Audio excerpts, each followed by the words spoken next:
Rice pudding with evaporated milk. Oh my goodness. This baked rice pudding recipe hits the spot. And when I looked at the price of a can of a high brand of rice pudding in the UK, I was shocked to find it was £1.65, especially when I can take the ingredients and make it for £1.98, and that actually makes 4 servings. And yes, you can pop it in the fridge, all the additional servings, and I'll give you some hints on that later.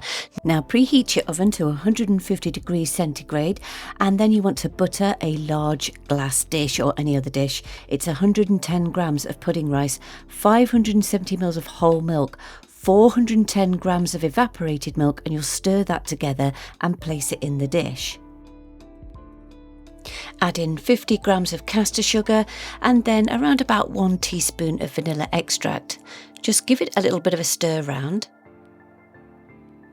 Then you want to dot in around 25 grams of butter. Just take those little dots and just add it to the mixture. It will all melt eventually, and then a good sprinkling of nutmeg.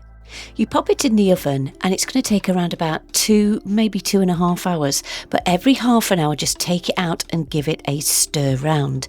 Eventually, after about 2.5 hours, you are left with the most glorious rice pudding, and you can fight over the skin as much as you like.